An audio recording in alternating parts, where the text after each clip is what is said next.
तो hello everyone, कैसे आप सब लोग। अब हम शुरू करने जा रहे हैं हमारे क्लास 10th की unit number 1, that is improvement in food resources. ये बेसिक जो अपनी लाइफ के अंदर जो चीजें हैं हम देखते हैं कि क्या नॉलेज होनी चाहिए, इस चैप्टर में वो सब है ना। सब जितनी भी बेसिक चीजें हैं ना वो सब आ रही है।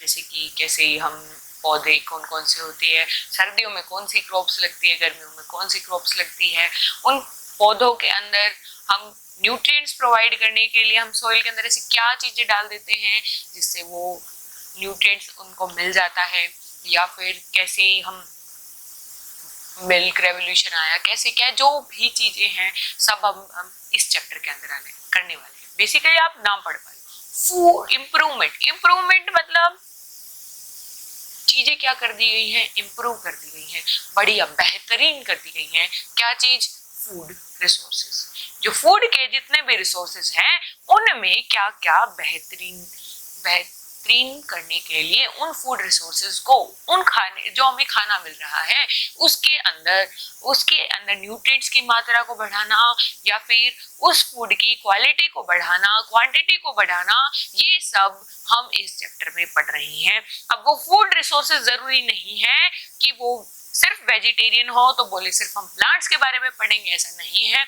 हम फिश भी पढ़ेंगे, हम एनिमल भी पढ़ेंगे, क्योंकि इसके अंदर एक टॉपिक आता है डेट्स द एनिमल हस्बेंड्री। क्यों? क्योंकि फूड क्या नॉन वेज लोग भी फूड खाते हैं, तो इसका मतलब कोई पोल्ट्री फार्मिंग या फिर कोई चिकन, हैन, फिश, ये भी एक तरीके से फूड की तरह काम करेंगी। ठीक है, तो ये मैंने जस्ट एक बेसिक इंट्रो दिया कि हम इसमें क्या क्या पढ़ने वाले हैं।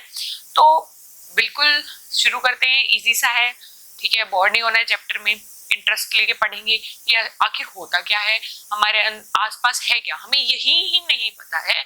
इसीलिए ये चैप्टर बनाया गया कि हमें कम से कम हमारे आसपास क्या चीजें कैसे यूज हो रही है उनके बारे में पता हो सके। तो चलिए आए शुरू करते हैं हम यूनिट 1 विद डॉक्टर मुस्कान। करते हैं हम हमारे इस यूनिट को बिल्कुल इजी सिंपल सा पढ़ के चलते हैं, टेंशन नहीं लेनी है, साथ के साथ याद करते चलेंगे। ठीक है, बिल्कुल। चलिए शुरू करते हैं फिर हम। अब देखो शुरू में क्या बोलते हैं, जैसा कि आप सब जानते हो कि जितने भी लिविंग ऑर्गेनिज्म हैं उनका नेट फूड, अगर मान लो ग्रीन प्लांट्स नहीं होंगे तो फूड तो इस अर्थ पे मिलेगा ही नहीं किसी को। ऐसा कैसे बोल रहा हूं मैं, को बता सकते हैं? बिल्कुल, देखो बिल्कुल बेसिक सी बात है। ऑब्वियसली हमारा जो प्लांट है वो इनऑर्गेनिक चीजों से, बोले तो एक अकेला प्लांट ही ऐसा है जो क्या है, प्लांट नहीं, प्लांट या फिर कुछ ऑर्गेनिज्म ही ऐसे मोस्टली हम देखें वाइड पर्सपेक्टिव से कि केवल प्लांट ही एक ऐसा ऑर्गेनिज्म है जो खुद का खाना खुद बनाता है। इट इज एन ऑटोट्रोप, है ना, बजाय कि प्लांट्स के और जितने भी हमारे जैसे एनिमल्स हैं वो सब क्या है, हिट्रोट्रोप्स हैं। वो तो डिपेंड है अपने खाने के लिए दूसरे पर। तो बेसिकली नॉर्मल जो चीजें होती हैं जैसे कि वाटर हो गया, CO2 हो गया, उनको लेके खाना किसने बनाया? प्लांट ने। फिर वही खाना किसने, प्लांट ने खाना बनाया, उसे स्टोर किया, उसे जो भी चीज किया उसको हमने खाया। उसको किसी भी हर्बीवोर ने खाया, ठीक है, उसको मान लिया हमने, किसने, जिराफ ने खा लिया, एक गाय ने खा लिया। क्योंकि हम मोस्टली क्या देखते हैं, गाय क्या करती है, ग्रासेस खाती है, ग्रीन ग्रासेस, और ग्रीन ग्रासेस क्या कर रही हैं, अपनी फोटोसिंथेसिस करके अपना खाना खुद बना रही हैं। तो वो एनर्जी किसमें ट्रांसफर हो गई? खाना खुद बनाया क्या गाय ने? नहीं बनाया। खाना कहाँ से आया? प्लांट से आया। फिर गाय को मारकर किसने खाना खाया? एक शाकाहारी, एक मांसाहारी, है ना। पहले शाकाहारी जो हमारे पास कौन थी, हमारी गाय थी, हमारी बफेलो कह सकते हैं, हमारी काऊ कह सकते हैं, जो भी हमारी गाय थी, हमारी काऊ थी, उसने सबसे पहले ग्रास से अपना खाना लिया। फिर उस काऊ को किसने मारा, किसने प्रेडेट किया? डेट वाज प्रेडेटेड बाय टाइगर या लोयन ने उसे मारकर खाया। अब वो एनर्जी गाय से कहाँ चली गई? शेर में चली गई। लेकिन नेट हम देखेंगे कि खाना कहाँ से आया। बेसिक देख पा रहे हैं हम कि खाना कहाँ से आ रहा है। सारा का सारा खाना प्रोड्यूस जितना भी अर्थ पे हो रहा है वो कौन कर रहे हैं? That is plants. क्योंकि उन्होंने खाना बनाया किन चीजों से, इनऑर्गेनिक सब्सटेंसेस से। हमने तो बने बनाए खाने की दूसरी फॉर्म को खाया है ना, लेकिन मेन प्रोडक्शन कौन कर रहा है, प्लांट कर रहा है। तो लाइन बेसिक बोलती है कि जितने भी लिविंग ऑर्गेनिज्म है उनमें से सिर्फ ग्रीन प्लांट्स क्या है, हमारे पास ऑटोट्रोफ है। ऑटो मतलब सेल्फ, सेल्फ माने खुद, ट्रोफ मतलब फूड बनाना एक तरीके से, है ना, self food production, to produce food. Last में क्या है, ट्रोफ का मतलब टू प्रोड्यूस फूड, ठीक है। Autotroph self production of food कौन करता है, ओनली प्लांट्स करते हैं। हुआ क्लियर? ये अपना खाना खुद बनाते हैं, ये किसी पर डिपेंड नहीं होते। तो सबसे बेसिक जो मेटाबॉलिक एक्टिविटी हो रही है, जो भी रिएक्शन हो रही है जिसके कारण हमारे प्लांट फूड बना पा रहे हैं, उस रिएक्शन का नाम क्या है, उस रिएक्शन का नाम है फोटोसिंथेसिस। उस रिएक्शन का क्या नाम है, फोटोसिंथेसिस।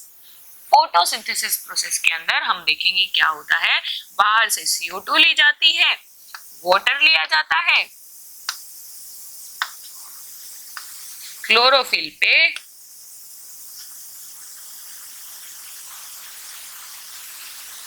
सनलाइट की प्रेजेंस में क्या बन जाता है, ग्लूकोज C6H12O6। बिल्कुल, हमने क्या देखा कि बेसिक इनऑर्गेनिक चीजें ये क्या है, CO2 and water are the inorganic substances, है ना। ये क्या है, एक तरीके से इनऑर्गेनिक सब्सटेंसेस है जिनकी मदद से कौन कर रहा है ये काम हो रहा है किसके अंदर, प्लांट के अंदर, जो कि क्या है, एक ऑटोट्रोफ है। उसने क्या किया, इनऑर्गेनिक सब्सटेंसेस लिए, CO2 और वाटर, सनलाइट की प्रेजेंस में क्लोरोफिल के अंदर क्या बना दिया, ग्लूकोज। ग्लूकोज माने क्या है, आपको पता है, ग्लूकोज एक तरीके का फूड है, साथ में वाटर। ये है हमारी कौन सी reaction, this is the photosynthesis.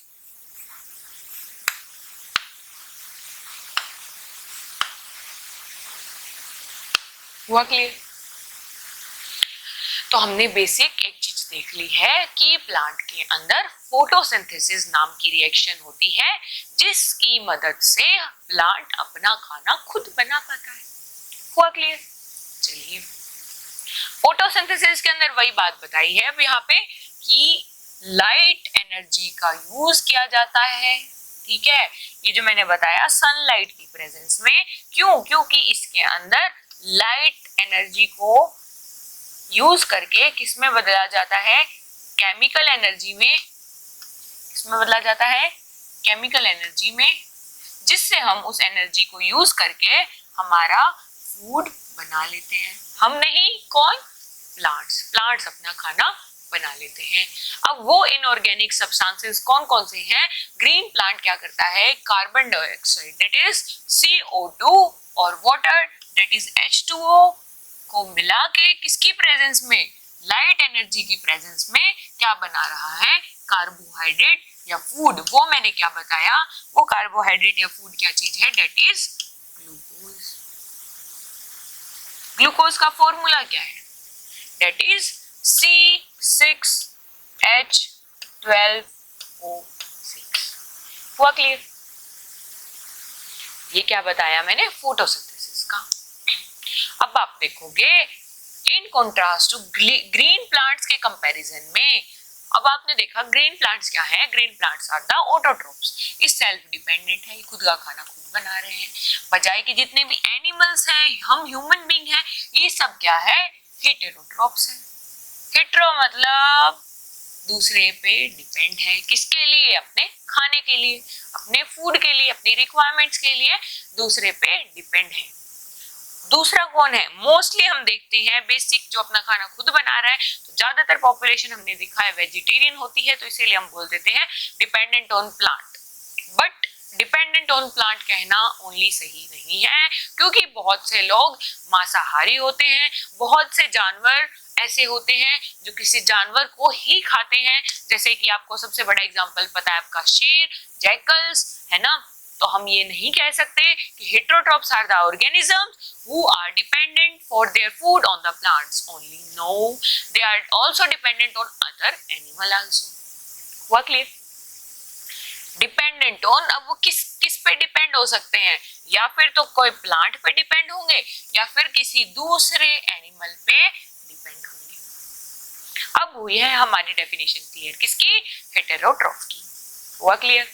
चलिए नेक्स्ट, अब आप लोगों ने सुना होगा रेवोल्यूशन। रेवोल्यूशन माने क्या होता है? क्रांति।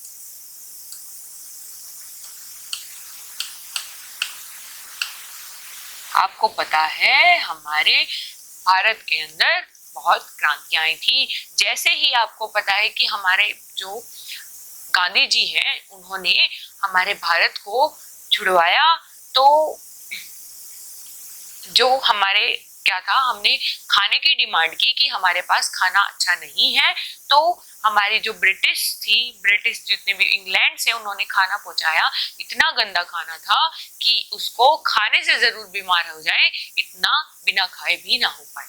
समझे? मतलब उन्होंने इतना लो क्वालिटी का खाना पहुंचा दिया था।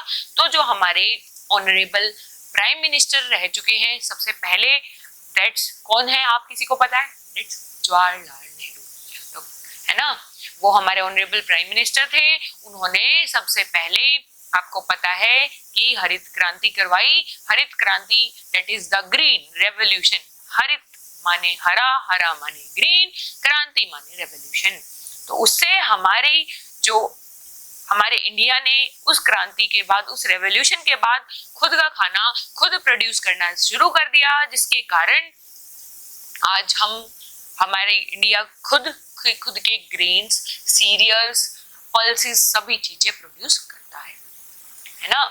ग्रीन से आपको पता है ग्रीन कौन होते हैं? पौधे, मेजरली प्लांट्स। तो जो हमने ग्रीन रेवोल्यूशन किस चीज के लिए की थी? फूड ग्रेन्स के लिए। किस चीज के लिए हुई थी ग्रीन रेवोल्यूशन? फ्रूट ग्रेन्स की प्रोडक्शन को इंक्रीज करने के लिए।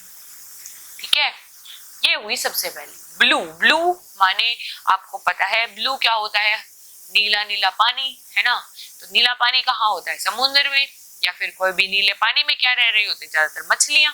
तो आप लोगों को पता है बहुत से लोग फिश डिपेंडेंट भी होते हैं, बहुत से लोग मछलियां खाते हैं अपने खाने के रूप में। तो इसीलिए हमें ब्लू रेवोल्यूशन की जरूरत पड़ी, जिस ब्लू रेवोल्यूशन के कारण फिश की प्रोडक्शन में एनहांसमेंट देखने को मिला।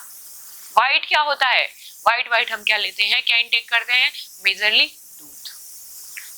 इसके कारण, तो व्हाइट रेवोल्यूशन के कारण हमें किस में एनहांसमेंट देखने को मिली?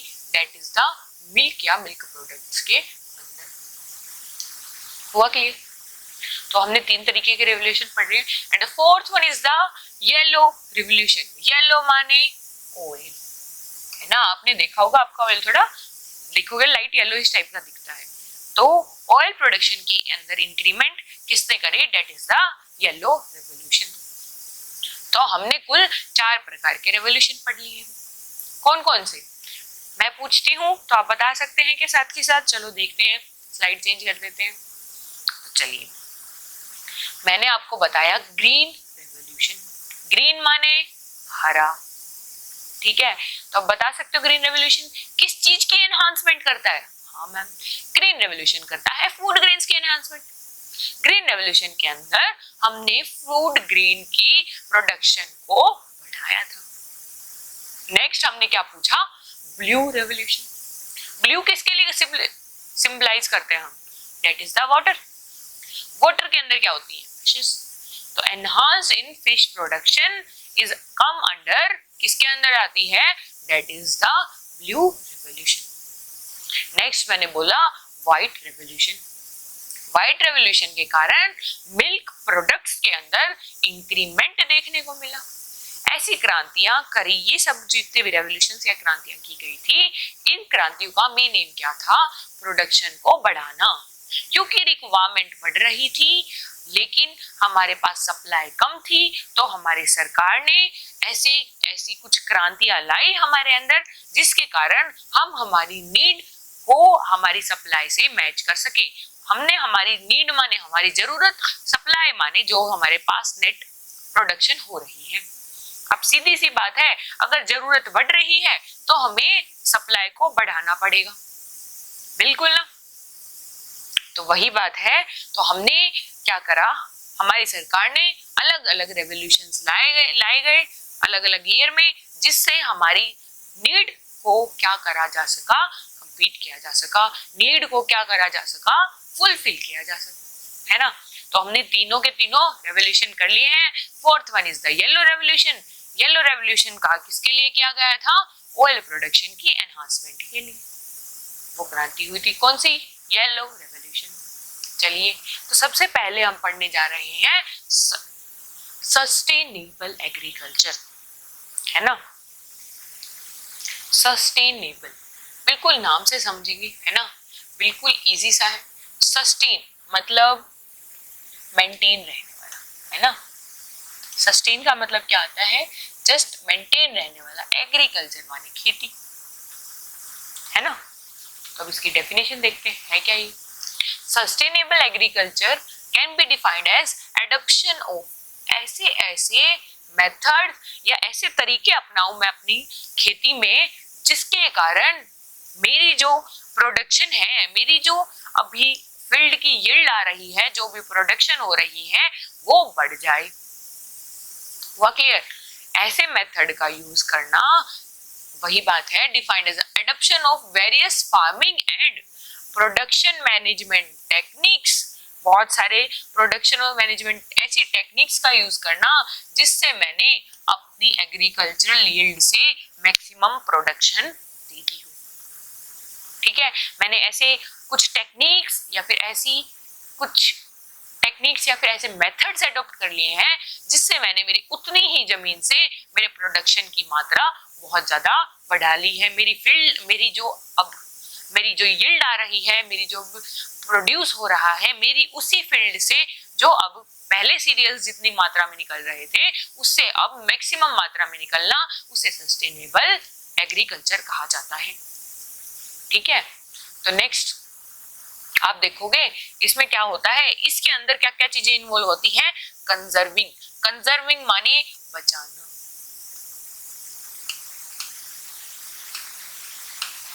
ठीक है, नेचुरल रिसोर्सेज को इसमें बचाया जाता है। इसके अंदर क्या क्या इंक्लूड होता है, ये बात याद रखनी है। तीसरी चीज, maintain environment balance. Environment balance को भी मेंटेन रखना बहुत जरूरी है। अब जैसे कि हमने सुना था कि एक डीडीटी नाम का क्या था, हमारे पास फर्टिलाइजर यूज होता था, लेकिन वो आज के दिन बैन है, क्योंकि उसके कारण क्या हुआ, बहुत ज्यादा हमें देखने को मिली कैंसर। ठीक है, वो हमारी बॉडी के अंदर उसने जाके बहुत ज्यादा क्या करी, डैमेज करी, है ना। तो हमें बेसिक एनवायरमेंट के अंदर बैलेंस बनाना बहुत जरूरी है। अब मान लो कि मैंने देखा कि पोटेशियम वाले जो फर्टिलाइजर है, वो मेरी क्रॉप को बहुत ज्यादा बढ़ा रही है। कल को मेरी क्रॉप से सिर्फ मैं 10,000 कमा पा रही थी, आज मेरी क्रॉप की मात्रा, जब मैंने पोटेशियम वाले फर्टिलाइजर डाले 2 कट्टे, है ना, 2 bags will produce more yield than before. It means मैंने क्या करा, मैंने जैसे ही ये देखा कि मेरे को बेनिफिट हो रहा है, कि मेरे यील्ड बढ़ रही है, मेरे को पैसे ज्यादा मिल रहे हैं, तो मेरे को अब क्या हो जाता है, उस किसान को या मुझे क्या आ जाता है, लालच आ जाता है। तो मैं एक्सेस ऑफ पोटेशियम यूज करूंगी, उसके कारण मैं सोचूंगी कि क्या पता मुझे अब इसका भी दोगुना मुनाफा मिले। लेकिन ऐसा नहीं करना होता। इससे क्या होता है, हमारा जो बैलेंस होता है एनवायरनमेंट के अंदर का, वो डिस्टर्ब हो जाता है। तो सस्टेनेबल डेवलपमेंट के अंदर आपने आपकी यील्ड मैक्सिमाइज की, लेकिन क्या करते हुए, आपने अपने नेचुरल रिसोर्सेज को बचाया, आपने मेंटेन रखा किसको, एनवायरनमेंट के नेचुरल बैलेंस को मेंटेन रखा, और साथ ही साथ आपने जो ह्यूमन की नीड थी, बेसिक जो जरूरत थी, भाई हाँ हमें इतनी अमाउंट ऑफ क्रॉप चाहिए, उसको क्या करा, फुलफिल भी किया, उसको क्या करा, कोप अप भी किया। इसीलिए sustained livelihood of Indian farmers and related person is necessary।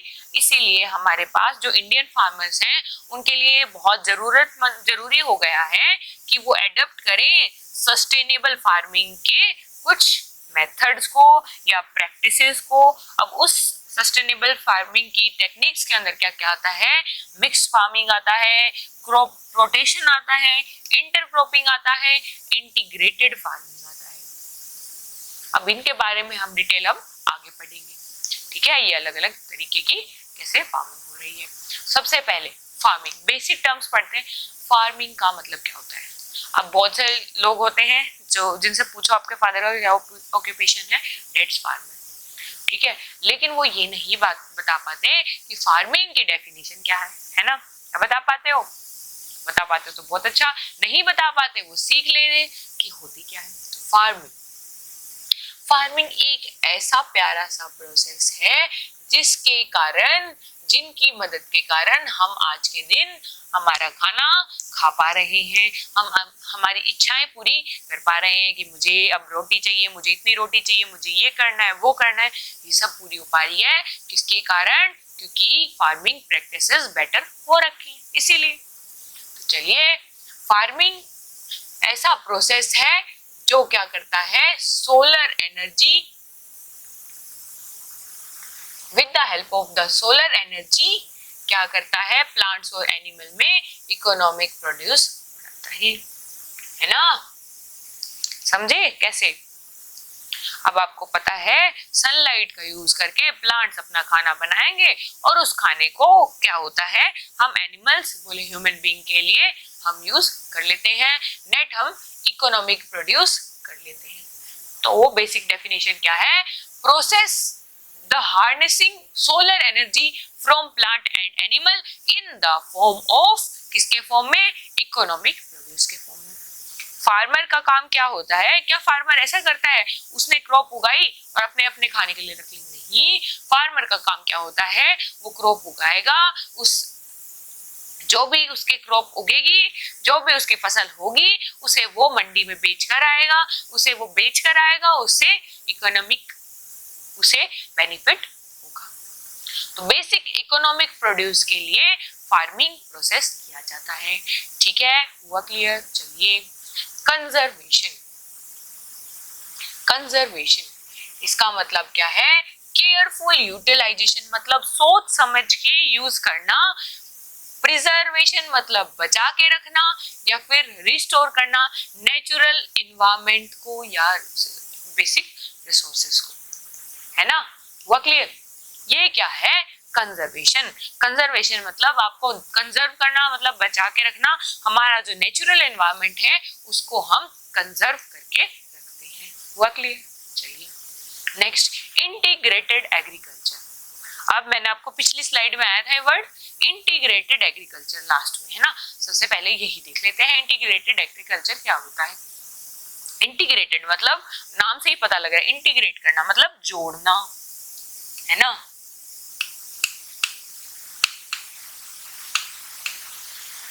इसमें क्या होता है कि combination of agriculture with other forms of culture like pisciculture, sericulture, aquaculture, apiculture, poultry farming, piggery, livestock production. अब मैम आपने रीड तो कर दिया, बताओ तो सही क्या है। देखो कंफ्यूज नहीं हुआ, इंटीग्रेटेड मतलब जोड़ के, है ना, अलग अलग चीजें जोड़ रहे हैं। अब मेरा काम था, मैं एक फार्मर हूं, तो मैंने अपनी क्या करी, बेसिक फार्मिंग प्रैक्टिस तो करी, मैंने अपनी क्रॉप्स तो उगाई, लेकिन मैं साथ के साथ अब मेरे को लगता है कि मैं कर सकती हूँ, तो साथ के साथ मैंने क्या करा, अपनी बीज को भी पाला। बीज माने मधुमक्खियों को पाला, जिससे मैंने क्या करा, मैंने हनी ऑब्जर्व किया, हनी मिला मुझे, फिर मैंने उस हनी को बेचा। तो इस तरीके की फार्मिंग को, जिसमें बेसिक फार्मिंग प्रैक्टिसेस के अलावा आप अदर प्रैक्टिसेस भी इन्वॉल्व करते हो, इसे क्या बोला जाता है, integrated farming, integrating agriculture. Agriculture के साथ और भी फर्दर इकोनॉमिक प्रोड्यूस के लिए आपने जो चीजें यूज करी, जो भी मेथड यूज करे, उसे क्या वो किसके अंदर आ जाते हैं, इंटीग्रेटेड एग्रीकल्चर के अंदर। जैसे कि आप क्या कर सकते हो, पीसी कल्चर मतलब आप फिश को भी उगाने लग जाओ, फिश भी रखने लग जाओ, है ना, क्योंकि आपको पता है बहुत से फिश भी बेची जाती है ना, बहुत से लोग मछली खाते हैं, मच्छी बोलते हैं, मच्छी बाजार में मछलियां बिकती हैं, है ना। तो आप पीसी कल्चर कर सकते हो, आप एक्वा कल्चर कर सकते हो, पानी में अलग अलग तरीके के ऑर्गेनिजम्स, एपीकल्चर कर सकते हो, जैसे कि मैंने एग्जांपल बताया बी कीपिंग, सेरिकल्चर कर सकते हो, जैसे कि आप सिल्क वॉर्म से सिल्क ऑब्टेन करके सिल्क बेच सकते हो, आप पोल्ट्री फार्मिंग कर सकते हो, पोल्ट्री फार्मिंग आपको पता है एग्स या फिर हेन्स को रखा जाता है, फिर बाद में उन्हें बेचा जाता है, ठीक है। पिगरीज माने पिग को रख सकते हो, आप बहुत सारे एनिमल को भी क्या कर सकते हो, रख सकते हो, हुआ क्लियर। ये सब किसके अंदर आ जाता है, इंटीग्रेटेड एग्रीकल्चर के अंदर, हुआ क्लियर। अब एडवांटेज क्या है सस्टेनेबल डेवलपमेंट के, सस्टेनेबल डेवलपमेंट आपको पता है एडवांटेज तो होंगे, क्योंकि मैंने बताया जैसे कि हम देख चुके हैं इसने क्या करा, कंजर्व किया किसको, हमारी नेचुरल बैलेंस को, ठीक है, मेंटेन रखा ना नेचुरल बैलेंस को, जैसे कि हम पहले पढ़ चुके हैं। तो अब वही देखते हैं एडवांटेज क्या क्या देखने को मिल रहे हैं हमें किसके, सस्टेनेबल डेवलपमेंट के। पहली चीज, achieves the integration of natural biological cycle and controls। अब आपको पता है हमारे नेचर के अंदर अगर सारी चीजें बैलेंस में रहेगी तो जो साइकिल है वो भी क्या रहेगी, मेंटेन रहेगी। तो वही बोला है natural biological cycle and control के इंटीग्रेशन को अचीव कर पाए, कि जो कंट्रोल हो पा रहा है उस बायोलॉजिकल साइकिल पे वो क्या हुआ, अब अचीव हो पा रहा है इंटीग्रेशन के कारण, है ना। यहाँ हमने क्या करा, हमने कंजर्व किया नेचुरल बैलेंस को, जिसके कारण साइकिल कंटिन्यू होती रही, इसीलिए हमने ये देखा। नेक्स्ट हमने क्या करा, हमने बचाया क्या, हमारी जो सोइल की फर्टिलिटी को, प्रोटेक्ट्स और रिन्यू, जो भी हमारे सोइल के अंदर जिस भी न्यूट्रिएंट्स की कमी आई थी, हमने वो सब फर्टिलाइजर्स या मैन्योर्स डाल के, हमने वो जितने भी न्यूट्रिएंट्स की कमी हमारे सोइल के अंदर आ गई थी, हमने वो डाल के उसको क्या कर दिया, फुलफिल कर दिया, उस सोइल की फर्टिलिटी मेंटेन बरकरार रखी, ठीक है। Optimize the management and use of farm resources, proper हमने मैनेजमेंट करी किसकी, फार्म के रिसोर्सेज की। अब आपको पता है हमने सारी चीजों का यूज करके भी हमने इकोनॉमिक वेल्थ भी कमा ली, हमने हमारी सोइल की फर्टिलिटी भी मेंटेन रखी, हमने हमारी सोइल को कोई डैमेज नहीं पहुंचाया, है ना। Next, reduce the use of non renewable resources. Renew मतलब दोबारा जनरेट करे जाना, कर हो पाना, है ना।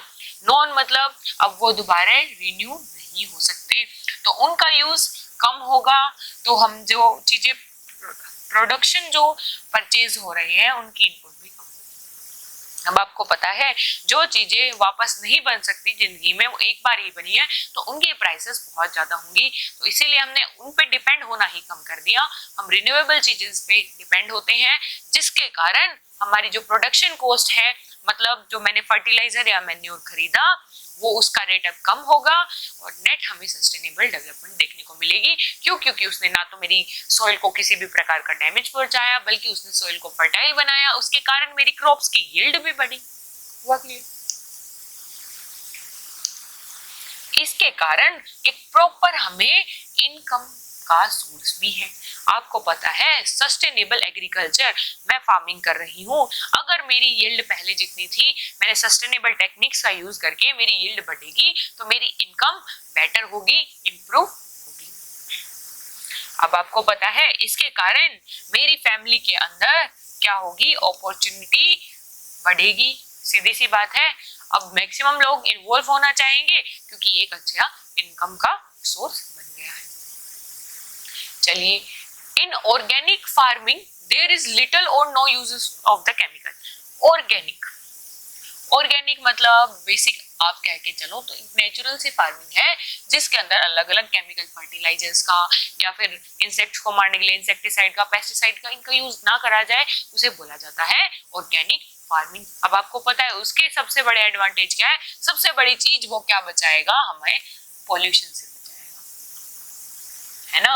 आपको पता है जितने ज्यादा केमिकल्स का यूज होगा उतनी ज्यादा फर्टिलिटी, उतनी ज्यादा इन्वायरमेंट में नुकसान होगा। अगर हम जितना कम केमिकल्स का यूज करेंगे उतना हम पोल्यूशन फ्री हमारे इन्वायरमेंट को रख पा रहे हैं। हम क्या करते हैं, जो हमारे फार्म से वेस्ट बनता है उसको रिसाइकल भी कर लेते हैं, ठीक है। The foods obtained from the organic farming, ये सब क्या होते हैं, ये पेस्टिसाइड और टॉक्सिक से फ्री होते हैं, क्योंकि मैंने केमिकल्स का यूज नहीं किया।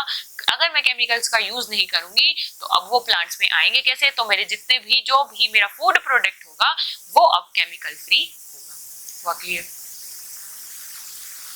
जो ऑर्गेनिक फार्मिंग कर रही हूं मैं, उसके कारण मेरी सॉइल की हेल्थ भी इंप्रूव हो रही है। हेल्थ इंप्रूव कैसे हो रही है, क्योंकि मैंने कोई केमिकल नहीं डाला तो कोई भी डैमेज नहीं हुआ, कोई भी इनफर्टिलिटी देखने को नहीं मिली, नेचुरल बैलेंस मेंटेन रह रहा है। ये किसका एडवांटेज हो गए, ये एडवांटेज हो गए। 4 एडवांटेज है ऑर्गेनिक फार्मिंग के। क्या क्या है, पहली चीज इसके कारण हमने पोल्यूशन को कंट्रोल किया। दूसरी चीज हमने इसके कारण जो फार्म से भी जितने भी वेस्ट होते हैं उसको रिसाइकल किया। तीसरी चीज हमने ऑर्गेनिक फार्मिंग की हेल्प से क्या बनाया, एंड टॉक्सिक बोले तो लेस टॉक्सिक, या फिर जो फूड हम ऑब्टेन कर रहे हैं वो विदाउट एनी केमिकल होगा। फोर्थ वन क्या है, इससे सॉइल की हेल्थ है, सॉइल की फर्टिलिटी है, वो क्या हो रही है, इंप्रूव हो रही है। किसकी मदद से, दैट्स द ऑर्गेनिक फार्मिंग। अब कुछ बेसिक टर्म्स आती हैं, दैट इज द एग्रोनोमी, नाम है एग्रोनोमी। ये एग्रीकल्चर साइंस से डील करती, ये क्या है, एग्रीकल्चर साइंस से डील करती है, जिसके अंदर हम ये देखते हैं कि एग्रो मतलब एग्रीकल्चर के बारे में पढ़ेंगे। तो एग्रीकल्चर मतलब सीधी सी बात है, हम क्रॉप के बारे में पढ़ेंगे, और क्रॉप कहाँ से उग रही है, सोइल से, और उसकी सोइल के बारे में। तो हम इधर क्या देखते हैं कि किस तरीके से सोइल को मेंटेन रखना चाहिए और कैसे हम हमारी फूड क्रॉप की प्रोडक्शन को बढ़ा सकते हैं। ये सब चीजें हम किसके अंदर पढ़ते हैं, एग्रोनोमी के अंदर। हॉर्टिकल्चर, हॉर्टिकल्चर एक तरीके का ऐसा एग्रीकल्चर है, ऐसे एग्रीकल्चर प्रैक्टिस है जिसके अंदर हम क्या देखते हैं, ग्रोथ और मैनेजमेंट ऑफ फ्रूट और फ्लावरिंग प्लांट्स। पर्टिकुलरली उन प्लांट्स पे हम ज्यादा ध्यान देते हैं जो जिनका काम क्या है, फ्रूट या फिर फ्लावर की प्रोडक्शन का। वो सब किसके अंदर आ जाता है, हॉर्टिकल्चर के अंदर। ओलेरिकल्चर, ओलेरिकल्चर का मतलब क्या है, growing and managing of vegetables, vegetables को उगाना या फिर क्या करना, मैनेज करना, ओलेरिकल्चर के अंदर आता है। एक्वाकल्चर, पीछे पड़ा aquaculture, farming and harvesting of plant and animal in the bodies of water for economic purpose, है ना। अब इसने क्या करा, एक्वाकल्चर मतलब पानी के अंदर, आपको पता है बेसिकली जो हमारी वीट या फिर पैडी जो हमारी क्रॉप होती है उसको बहुत ज्यादा वाटर चाहिए होता है, तो हम उधर वाटर बॉडीज में हम हमारी जो प्लांट है, हम हमारी जो हार्वेस्टिंग कर रहे हैं वो कर देते हैं, और साथ के साथ एनिमल्स भी क्या करते हैं, पालते हैं, तो उसे वो सब किसके अंदर आ जाते हैं, एक्वाकल्चर के अंदर। तो हमारी बेसिक 4 टर्म्स क्लियर हो चुकी हैं। हमने एग्रोनॉमी में क्या पढ़ा, एग्रोनॉमी में हमने ये देखा कि किस तरीके से हम फील्ड क्रॉप के प्रोडक्शन को बढ़ाएं, फील्ड क्रॉप की प्रोडक्शन को इंक्रीज करें, और साथ ही साथ कैसे हम सॉइल की हेल्थ को या फिर फर्टिलिटी को मेंटेन रखें, है ना। हुआ क्लियर। नेक्स्ट हमने पढ़ा हॉर्टिकल्चर। इसके अंदर क्या होता है, बेसिकली हमने उन प्लांट्स पे ध्यान दिया जो क्या कर रहे हैं, फ्लावर्स को या फिर कोई भी फ्रूट की प्रोडक्शन को बढ़ा रहे हैं। ओलेरिकल्चर, ओलेरी मतलब जिनका काम क्या है, वेजिटेबल्स को प्रोड्यूस करना, पर्टिकुलरली उनको हम ओलेरिकल्चर बोलते हैं। एक्वाकल्चर आपको पता है, हमने हार्वेस्टिंग के साथ क्या इन्वॉल्व कर दिया, वाटर बॉडीज के एनिमल्स को, है ना। ये सब हमने बेसिक 4 टर्म्स क्लियर कर ली है। चलिए, सीड। अब आपको पता है बहुत से प्लांट ऐसे होते हैं जिनके सीड हम खाते हैं, है ना। लेकिन बहुत से प्लांट ऐसे होते हैं, जैसे कि मैंगो ही ले लो, उसमें हम ऊपर का पल्प खा के, लेकिन वो अंदर वाला सीड होता है वो नहीं खा पाते, क्योंकि वो एडिबल नहीं है, वो खाने लायक नहीं है। तो वही बोला गया है, नॉट ऑल सीड्स, सभी के सभी सीड्स किसी भी प्लांट के एडिबल नहीं होते हैं। एडिबल सीड्स इंक्लूड कौन कौन से होते हैं? Cereals, pulses, oil seeds, nuts. Majorly जो हम सीड्स खाते हैं किस किस के खाते हैं? दालें हो गई, सीरियल्स हो गए, ठीक है, या फिर हम जो भी ड्राई फ्रूट्स वगैरह खाते हैं वो हम डायरेक्ट सीड ही खा रहे होते हैं। सबसे पहले आता है सीरियल्स। सीरियल्स माने आपको पता है बेसिक व्हीट आ जाती है, राइस, मेज, बार्ले और सोयाबीन। ये इनके अंदर किसकी मात्रा ज्यादा होती है? कार्बोहाइड्रेट की। तो सीरियल्स के अंदर हमें कार्बोहाइड्रेट की मात्रा ज्यादा देखने को मिलेगी, ठीक है। नेक्स्ट आते हैं पल्सेस। पल्सेस क्या होते हैं? Legume plants. आपको पता है लेग्यूम्स ऐसे होते हैं जिनके रूट्स में आप देखोगे ऐसे ऐसे गुच्छा सा नीचे की तरफ देखने को मिलता है। मेजरली वो क्या होते हैं? लेग्यूम्स होते हैं। तो इसके अंदर कौन कौन से आते हैं? चिकन पी ग्राम बोले तो जिसे चना बोल देते हैं, मटर बोल देते हैं, उड़द की दालें, जितनी भी दालें होती है, मूंग दाल, उड़द दाल, अरहर की दाल, ये सब किसके अंदर आ जाते हैं? पल्सेस के अंदर आ जाते हैं। और पल्सेस जिस तरीके से हमारे सीरियल्स के अंदर बहुत ज्यादा मात्रा में हमें कार्बोहाइड्रेट मिलता है, पल्सेस के अंदर हमें क्या मिलेगा? प्रोटीन। हुआ क्लियर? चलिए, ऑयल सीड ग्रुप्स, ये क्या है? अच्छा, ऑयल सीड ग्रुप नाम से पता लग रहा है ऑयल, इसका मतलब ऑयल और फैट की प्रोडक्शन को बहुत ज्यादा बढ़ाएंगे। ऐसी ग्रुप्स होगी जिनके अंदर ऑयल या फिर फैट या फैटी एसिड की मात्रा क्या होती है? बहुत ज्यादा होती है। लेकिन जो ये हमारे पास फैट होता है ये कैसा होता है? Unsaturated fat. अब कोई मुझे बता सकता है कि हमारे पास दो तरीके के फैट होते हैं, one is the saturated and another one is the unsaturated. तो कौन सा हमारे बॉडी के लिए अच्छा होता है? सैचुरेटेड वन और अनसैचुरेटेड वन? बिल्कुल हमारी बॉडी के लिए अच्छा होता है अनसैचुरेटेड वन। तो जैसा कि हम जानते हैं कि बहुत से लोग क्या बोलते हैं कि अब मैम आपने बताया फैट तो बॉडी के लिए अच्छा होता है, तो अब से तो हम समोसे खाना शुरू कर देते हैं, है ना, डेली के 5-5 समोसे खाते हैं, फैट तो अच्छा होता ही है मैम ने। फिर आप कहोगे मैम ऐसा तो कुछ नहीं हुआ, मैं तो मोटा हो गया, मैं बॉडी, मेरे को तो अब डॉक्टर मना कर रहा है कि मैंने इतना खाया ही क्यों? तो वो इसका रीजन है क्योंकि वो जो फैट होता है वो सैचुरेटेड हो जाता है। वो कैसे? आपको पता है कि जो आप दुकान से खाने के लिए जाते हो समोसे, वो एक ही तेल से बार बार तल रहा होता है। स्टार्टिंग में उसकी कंडीशन क्या है? स्टार्टिंग में वो फैट अनसैचुरेटेड है, लेकिन वो बार बार हीट हो के क्या हो जाता है? सैचुरेटेड हो जाता है। वो जितना सैचुरेटेड होता है उतना हमारे लिए हार्मफुल हो जाता है। इसीलिए हमें ज्यादा बाहर की चीजें नहीं खानी चाहिए, क्योंकि प्रॉपर एक बार गर्म करने के बाद वो उस तेल को चेंज नहीं करते, वो उसे लगातार गर्म करते रहते हैं, तो उसमें सैचुरेट वो फैट क्या हो जाता है? फिर सैचुरेटेड हो जाता है और फिर वो हमें डैमेज करता है, ठीक है। वो फैट हमारी बॉडी के लिए अच्छा नहीं होता है। कौन सा अच्छा नहीं होता? That's the saturated. अब आपको पता है बेसिक हमारी बॉडी के अंदर फैट की रिक्वायरमेंट है ना, क्योंकि फैट ही एक ऐसी चीज है जो ऑर्गन्स को कवर करके शॉक एब्जॉर्बेंट की तरह काम करता है। हमारी बॉडी बोले तो हम देख रहे हैं हमारी जो बेसिक स्केलेटल फ्रेमवर्क है वो किस चीज का बना हुआ है? वो बना हुआ है बोन्स का। लेकिन हम सभी की बोन्स तो सेम है, वही हमें ये लंबी वाली हाथ की मिलेगी, ये हाथ की यहाँ मिलेगी, जो भी सभी की चिक्स वाली बोन मिलेंगी, सभी की ये बोन सेम मिलती हैं।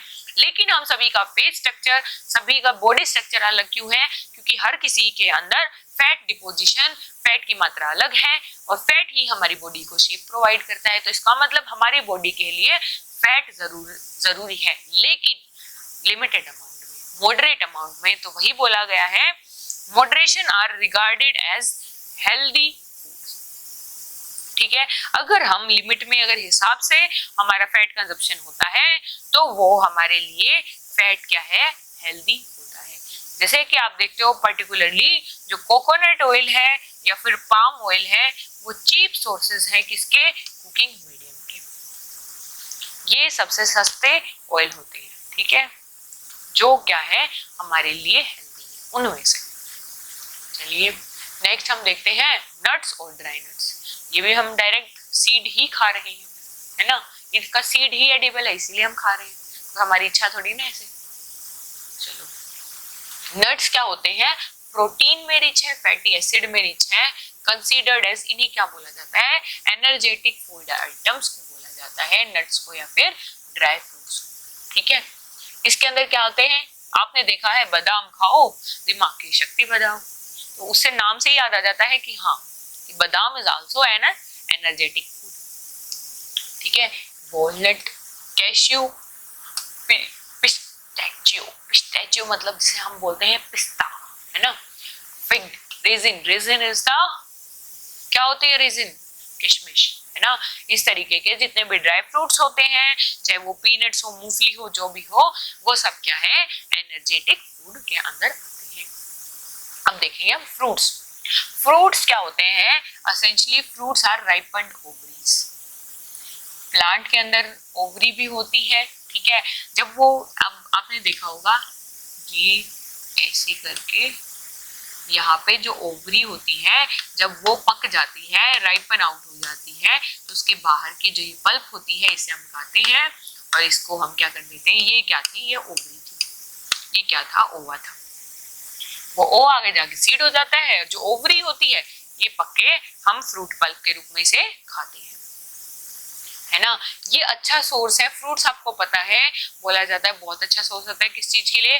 विटामिन के लिए, मिनरल्स के लिए, रफेज के लिए, प्रोटीन्स के लिए, कार्बोहाइड्रेट्स के लिए। ठीक है, नेक्स्ट आता है वेजिटेबल। वेजिटेबल का एडिबल पार्ट क्या होता है? ग्रीन ग्रीन जो पार्ट होता है, आपने देखा है वेजिटेबल्स क्या होते हैं? हरे होते हैं मोस्टली, तो उनका हर्बेशियस जो प्लांट होते हैं उनका एडिबल पार्ट वेजिटेबल कहलाता है। ये हम कच्चा भी खा सकते हैं, इसे हम कुक करके भी खा सकते हैं। अब वेजिटेबल भी अलग अलग तरीके के होते हैं, है ना। जैसे कि आप देखोगे कि आपने बेसिक देखा होगा कि जो आलू होता है वो जमीन से उखाड़ के खाया जाता है, तो इसका मतलब उधर जो प्लांट का एडिबल पार्ट है वो रूट है। आपने देखा है मिर्ची जो होती है वो पत्तों के बीच में होती है ना, पत्तों के बीच में कहीं देखने को मिलेगी, तो इसका मतलब मिर्ची माने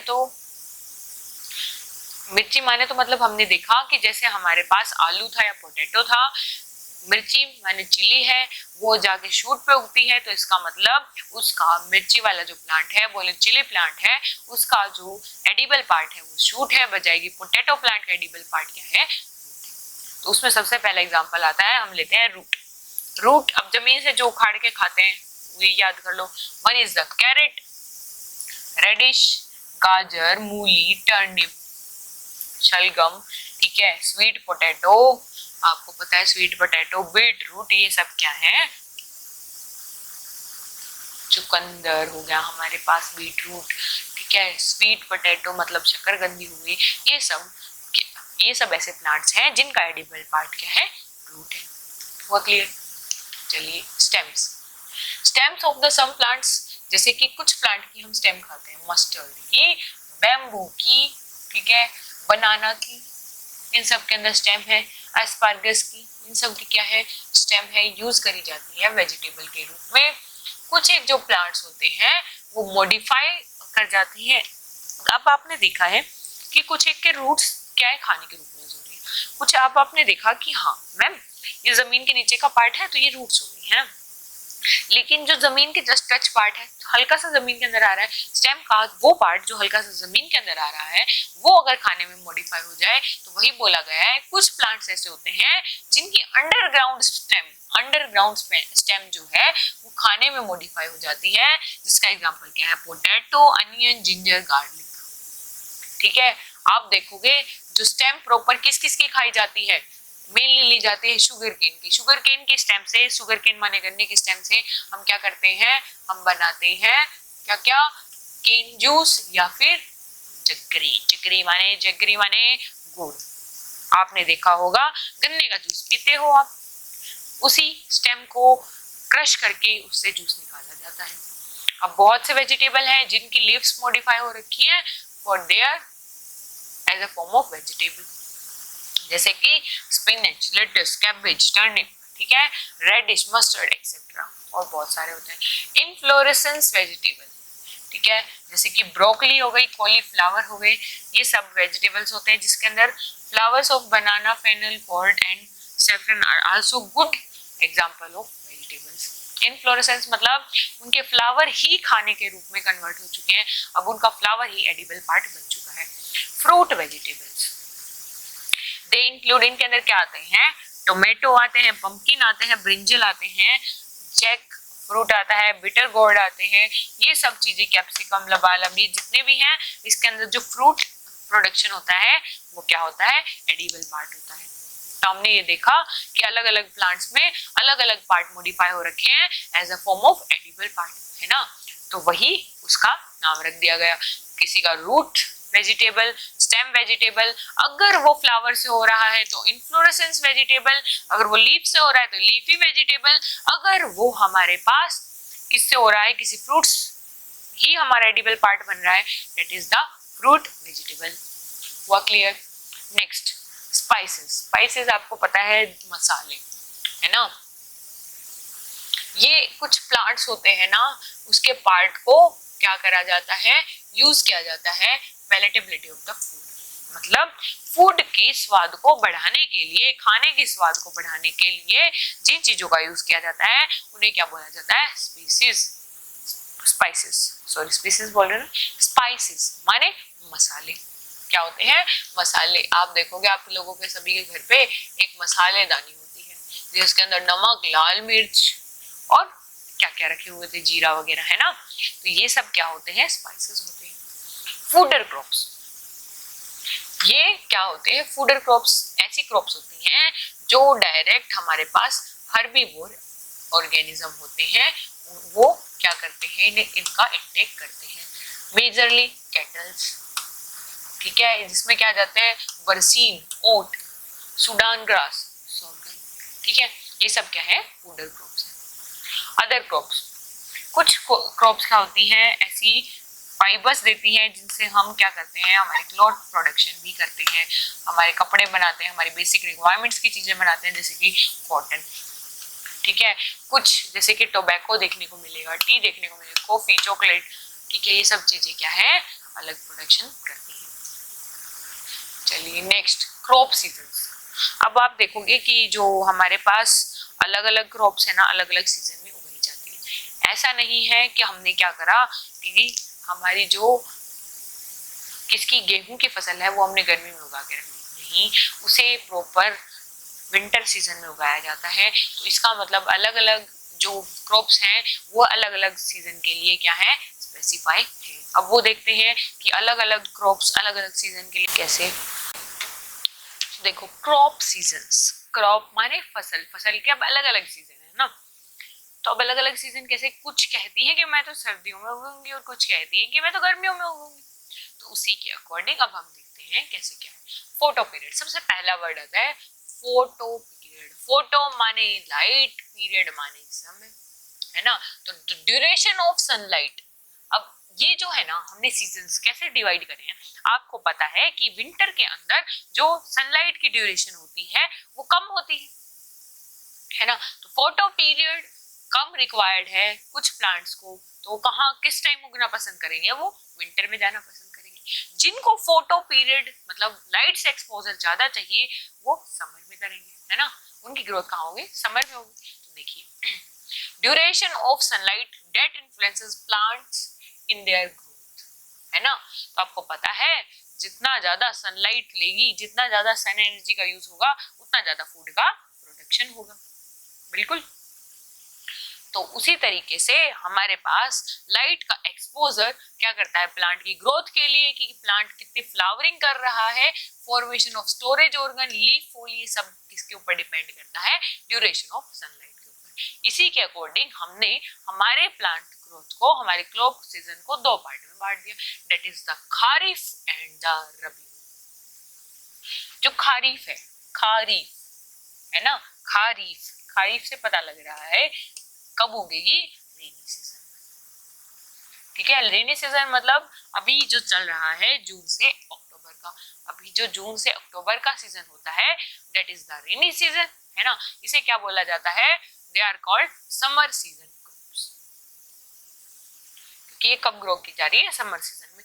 चीफ खारिफ क्रॉप्स कौन कौन सी आती हैं, सीरियल्स या फिर पल्सेस, ठीक है। सीरियल्स या फिर पल्सेस किसके अंदर आ जाते हैं, चीफ खारिफ क्रॉप्स के अंदर। पैडी माने राइस भी, मेज भी, मिलेट भी, ये बहुत सारे, अरहर, ब्लैक ग्राम, ये सब एग्जांपल हैं किसके हैं, खारिफ क्रॉप्स के। और ये सब क्या है, खारिफ क्रॉप्स के एग्जांपल है। पर्टिकुलरली अब वेजिटेबल देखें, वेजिटेबल कौन कौन से हैं जो हम समर सीजन वेजिटेबल बोल सकते हैं, that is the spinach, gourd, garlic, lady finger, pumpkin और ब्रिंजल, है ना। लेकिन फ्रूट्स कौन कौन से हैं, वाटरमेलन, वाटरमेलन है, मस्क मेलन है, ठीक है, और मैंगो है, लीची है। आपको ये पता है ये मैंगो, ये लीची, वाटरमेलन, ये सब कब देखने को मिलता है, जैसे ही गर्मियां आती है उसके अंदर हमें क्या देखने को मिलती है, ये सारे फ्रूट्स, ये सारे वेजिटेबल्स और ये सभी kharif products. Summer season crops are known as kharif crops, ठीक है। और मैंने क्या बताया, ये रेनी सीजन्स में ग्रो किए जाते हैं। आपको पता है रेनी सीजन्स में ग्रो किए जाएंगे, तब जाके ये गर्मी में काटे जाएंगे, ठीक है। इसीलिए हमें इन्हें समर सीजन क्रॉप्स बोलते हैं। Next one is the rabi crop. ये नवंबर से अप्रैल के टाइम पे ग्रो किया जाता है। रबी क्रॉप्स जो होती हैं वो कब मिलती है हमें, वो है विंटर सीजन क्रॉप्स। जो विंटर सीजन क्रॉप्स हैं वो कौन सी है, रबी क्रॉप्स। कुछ इंपॉर्टेंट रबी क्रॉप्स सीरियल्स और पल्सेस कौन कौन सी है, व्हीट, बार्ले, ग्राम, मस्टर्ड, पी, लिंसीड्स, ठीक है। वेजिटेबल्स कौन कौन सी है, कैबेज, कॉलीफ्लावर, है ना। वेजिटेबल्स कौन कौन सी है, कैबेज है, कॉलीफ्लावर है। क्या हो रहा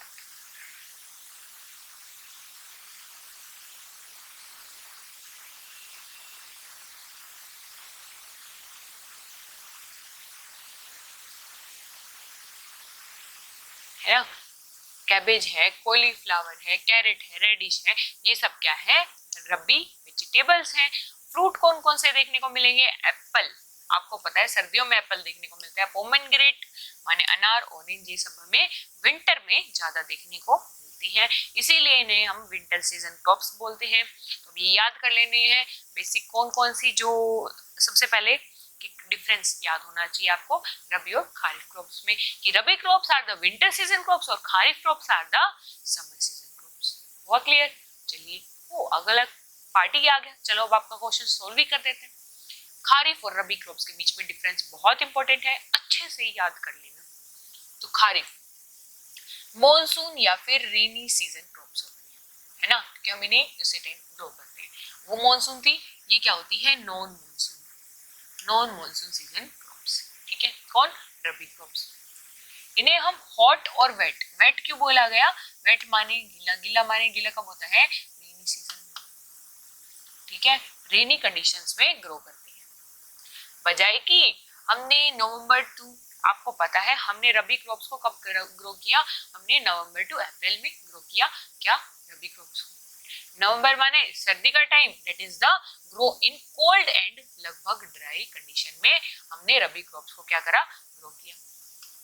हुआ क्लियर। खारिफ क्रॉप्स क्या होती है, जब बीज उगाया जाता है, सोन माने बीज को बोना, है ना, बोना माने आप समझ रहे हो, उगाना, या फिर ऐसे हमने मिट्टी खोदा उसके अंदर बीज डाला, वो क्या कहलाता है, सोइंग, ठीक है, सोन। पहला बीज कब डाला जाता है, दैट इज रेनी सीजन में। रेनी सीजन बोले तो जून जुलाई वाला सीजन होता है, ठीक है। वजह है कि जो रबी क्रॉप्स होती है वो अक्टूबर से नवंबर, जैसे ही हमारे पास मॉनसून क्या हो जाता है, रिट्रीट, मतलब बाय बाय कर रहा होता है उस टाइम, है ना। ये क्रॉप कब हार्वेस्ट, कब मतलब इसको काट दिया जाता है, दैट इज सितंबर से अक्टूबर वाले सीजन, जो मॉनसून वाला टाइम होता है उस टाइम। बजाय कि रबी क्रॉप्स को सर्दियों के बाद, दैट इज द मार्च और अप्रैल, सर्दियों के बाद हॉट सीजन, किसको, रबी क्रॉप्स को, ठीक है। एग्जाम्पल क्या है, राइस, चावल, मेज, ग्राउंडनट, सोयाबीन, ग्रीन ग्राम, ठीक है, ब्लैक ग्राम। एग्जाम्पल क्या है इसके, व्हीट है, बार्ले है, ग्राम है, लिंसीड है, पी है। ये आपको डिफरेंस अच्छे से याद होना चाहिए। हुआ क्लियर। चलिए आगे चलते हैं। Improvement in yields. अब आपको पता है हमारी खेती वाली जो फील्ड है उसमें हमें इम्प्रूवमेंट की जरूरत है, उसमें हमें बेहतरीनताओं की जरूरत है। क्यों? क्योंकि हमें हमारी प्रोडक्शन बढ़ानी है, हमें हमारा इकोनॉमिक प्रोड्यूस बढ़ाना है। हम उतनी ही जमीन से चाहते हैं कि ज्यादा फील्ड, ज्यादा क्रॉप आए, ज्यादा क्रॉप अगर ग्रो होगी, ज्यादा फसल आएगी तो हमारे पास ज्यादा इकोनॉमिक वैल्यू आएगी, बोले तो ज्यादा पैसे हाथ में आएंगे। तो सभी का मेन एम क्या होता है? पैसों का। तो इसीलिए हमें इम्प्रूवमेंट हमारी यील्ड में जरूरत है। कैसे कर सकते हैं? By crop production management. किस तरीके से क्रॉप को प्रोडक्शन करनी है? By crop variety improvement. Crop की वैरायटी को इम्प्रूव कर सकते हैं, क्रॉप को बचा सकते हैं किसी भी बाहर से, आपको पता है पेस्ट कंट्रोल का यूज करके, या फिर कोई भी फंगस या कोई बैक्टीरिया अटैक कर रहा है उसके कारण हमारी क्रॉप डैमेज होती है। क्रॉप डैमेज होगी तो नेट प्रोडक्शन के अंदर क्या होगी? डिक्लाइनमेंट आएगी, बोले तो नेट प्रोडक्शन कम होगी। इसीलिए हम चाहते हैं कि क्रॉप प्रोटेक्शन मैनेजमेंट भी हम यूज में लेते हैं, क्योंकि जितना हम हमारे पैसे से बचाएंगे उतना ज्यादा हमारी क्रॉप की यील्ड बढ़ेगी, जितनी यील्ड बढ़ेगी हमारे हाथ में उतना पैसा आएगा। समझ गए? सबसे पहले क्रॉप प्रोडक्शन मैनेजमेंट, इसका मतलब क्या है? इसका मेन मतलब होता है कंट्रोल करना ऐसे एस्पेक्ट्स को जिसके कारण कि मैक्सिमम कर सके हमारी यील्ड। ठीक है? प्रोडक्शन, आप देखो बेसिक नाम से जाओ, ऐसी क्रॉप माने फसल, ठीक है, फसल या फिर जो भी है। प्रोडक्शन, प्रोडक्शन माने टू प्रोड्यूस। मैनेजमेंट, ऐसे मैनेजमेंट टेक्निक्स जिससे हम हमारी क्रॉप की या फिर हमारी फसल की मात्रा के प्रोडक्शन में, फसल की प्रोडक्शन क्या कर सके? बढ़ा सके, मैक्सिमम कर सके। इसके अंदर तीन कंपोनेंट आते हैं। सबसे पहली चीज, हमारी फील्ड के अंदर, हमारी सोइल के अंदर अगर न्यूट्रिएंट प्रॉपर होंगे तो भी हमारी क्रॉप की प्रोडक्शन बढ़ेगी। दूसरी चीज इरिगेशन, उसे प्रॉपर पानी मिलेगा तब भी। तीसरी चीज क्रॉपिंग पैटर्न। इन तीन चीजों पे हमारी प्रोडक्शन डिपेंड करती है। तो अगर हम इन तीन चीजों को इंप्रूव कर देते हैं तो नेट हमारी क्रॉप की प्रोडक्शन के अंदर इंक्रीमेंट देखने को मिलेगा, बोले तो इंप्रूवमेंट होगी हमारी यील्ड के अंदर। सबसे पहले न्यूट्रिएंट मैनेजमेंट। न्यूट्रिएंट मतलब न्यूट्रिएंट्स को मैनेज करना, जो रिक्वायरमेंट न्यूट्रिएंट्स हो वो मिल पाए। तो इसके अंदर क्या आ जाता है? Control the selection. हम सिलेक्शन कैसे कर सकते हैं? न्यूट्रिएंट मैनेजमेंट हम कर सकते हैं सिलेक्शन, टाइमिंग और amount of nutrient supply to the crop.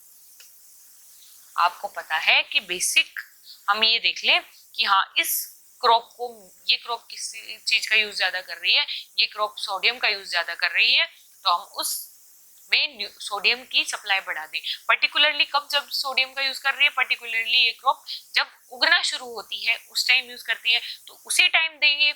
अगर हम ऐसे ही डाल के रखते हैं सोडियम पूरी क्रॉप सीजन के टाइम, तो इसका मतलब मैक्सिमम टाइम तो वो वेस्ट गया। जब उसे यूज करना था, तो इसका मतलब इसीलिए हमारे लिए यहाँ पे टाइमिंग मैटर करती है, सिलेक्शन ऑब्वियसली मैटर करता है, क्योंकि अगर हम सोडियम जरूरी है उसके साथ पोटेशियम भी डालने तो फायदा ही क्या, वो वेस्ट ही जा रहा है। इसीलिए सिलेक्शन जरूरी है, टाइमिंग जरूरी है, अमाउंट।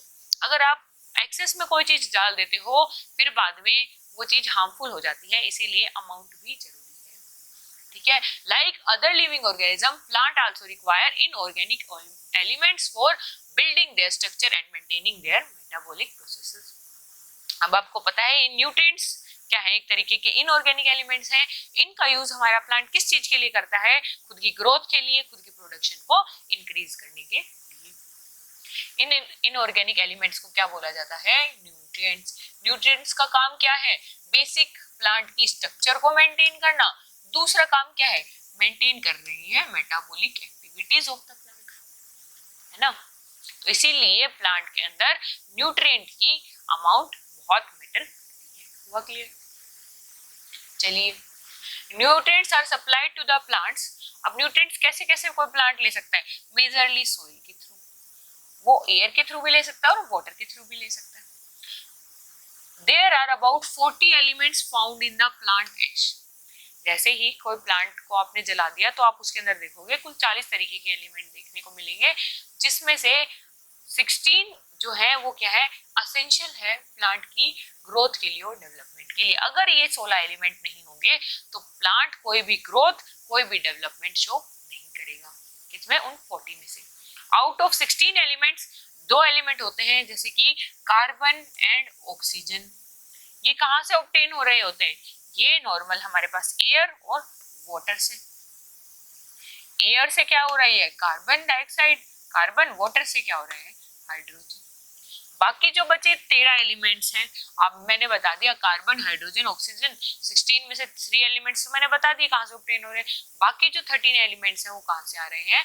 सोइल से आ रहे हैं। जो 13 एलिमेंट्स हैं या न्यूट्रिएंट्स हैं जो आ रहे हैं सोइल से, हमने उन्हें क्या बोला? मिनरल्स। तो मिनरल ऐसा सब्सटेंस है जो कहाँ से मिलेगा हमें? सोइल से मिल रहा है, बोले तो माइनिंग से मिल रहा है। हुआ क्लियर? अब देखोगे कुल 16 इंपॉर्टेंट न्यूट्रिएंट्स है ना।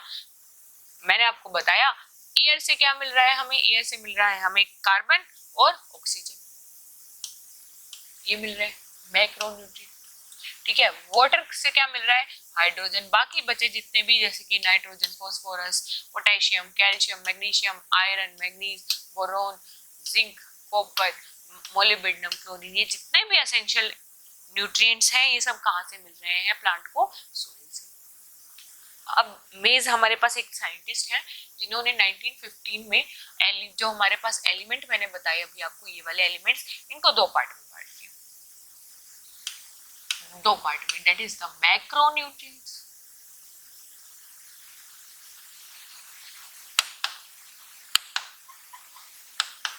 And one is the micronutrients. किसने बांटा इस क्लासिफिकेशन में? दैट इज द मेज। कौन है वो? मेज एक साइंटिस्ट है, मेज है ना, उन्होंने हमारे न्यूट्रिएंट्स को दो पार्ट में क्लासिफाई कर दिया। अब ये किस बेसिस पे करा है? अगर हमारे प्लांट को थोड़ी मात्रा में चाहिए तो उसे थोड़ी माने माइक्रो माने छोटा, थोड़ी मात्रा में, बहुत ज्यादा थोड़ी मात्रा में अगर प्लांट को चाहिए कोई भी nutrient, that is the micronutrient. और अगर इनफ अमाउंट, मतलब थोड़ा सही मात्रा में चाहिए, अच्छी मात्रा में चाहिए, तो दैट इज द मैक्रोन्यूट्रिएंट्स। उन न्यूट्रिएंट्स को हमने क्या बोल दिया? मैक्रोन्यूट्रिएंट्स। तो वही सबसे पहले मैक्रोन्यूट्रिएंट्स या फिर macro elements, those essential element, वो जरूरी एलिमेंट जो प्लांट के अंदर इजीली क्या करे जा सकते हैं? डिटेक्ट किए जाते हैं। पर्टिकुलरली उनका साइज क्या होता है? More than 1 ppm।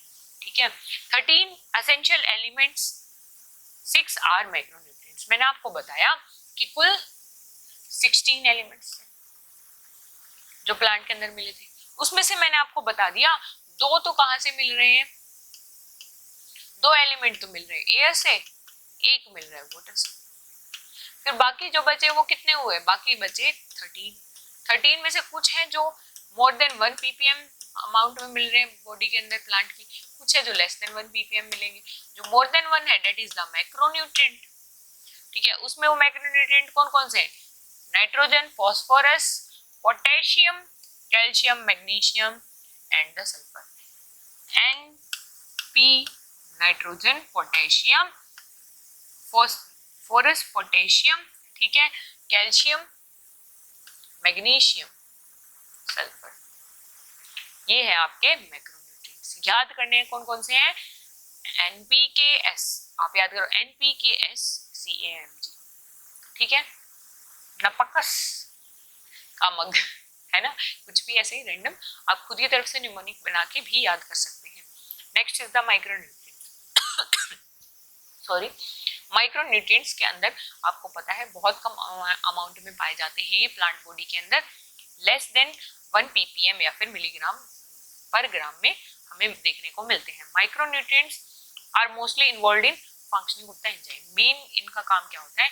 एंजाइम की फंक्शनिंग में हमें माइक्रोन्यूट्रिएंट्स की रिक्वायरमेंट होती है। ठीक है, अब आप बेसिकली डिफरेंस पढ़ेंगे मैक्रो और माइक्रोन्यूट्रिएंट्स। मैक्रोन्यूट्रिएंट्स आपको पता है मैक्रो माने लार्ज क्वांटिटी में चाहिए, माइक्रो माने स्मॉल क्वांटिटी में चाहिए। मैक्रो माने कंसंट्रेशन क्या होती है? इज मोर देन 1 मिलीग्राम पर gram of the dry matter. इसमें क्या होती है? बिलो 1 मिलीग्राम पर ग्राम। ठीक है, ये क्या, इनका काम क्या होता है? ये बेसिक प्लांट की ग्रोथ में मदद करते हैं। ठीक है, प्रोटोप्लाज्मिक स्ट्रक्चर बनाने में मदद करते हैं। बजाय कि इनका काम क्या होता है, इनका कोई ऐसा फंक्शन नहीं होता है कि बेसिक प्लांट के बिल्डिंग ब्लॉक की तरह काम करें। और माइक्रोन्यूट्रिएंट्स बहुत थोड़े होते हैं, तो ये कैसे कर सकते हैं? लेकिन मैक्रोन्यूट्रिएंट्स का एंजाइम की एक्टिविटी में या फिर इलेक्ट्रॉन ट्रांसपोर्ट में कोई रोल नहीं है, बजाय कि माइक्रोन्यूट्रिएंट्स के एंजाइम की एक्टिविटी में इलेक्ट्रॉन को ट्रांसपोर्ट करने में इसका माइक्रोन्यूट्रिएंट्स का रोल होता है। एग्जाम्पल क्या है, मैंने बताया NPKS CAMG, that is the nitrogen, phosphorus, potassium, sulphur, calcium, magnesium. बताया कि माइक्रोन्यूट्रिएंट्स में क्या कौन कौन है, आयरन है, मैग्नीज है, बोरोन है, जिंक है, कॉपर है, मोलिब्डेनम है और क्लोरीन है। ये सब क्या है, माइक्रो न्यूट्रिएंट्स। ये सब क्या देखने को मिल रहे हैं, हमें माइक्रो न्यूट्रिएंट्स देखने को मिल रहे हैं। तो अब हमने बेसिक डिफरेंस भी देख लिया है मैक्रो और माइक्रो न्यूट्रिएंट्स के बीच में। हुआ क्लियर? चलिए नेक्स्ट हम देखते हैं मिनरल रिप्लेसमेंट। ठीक है,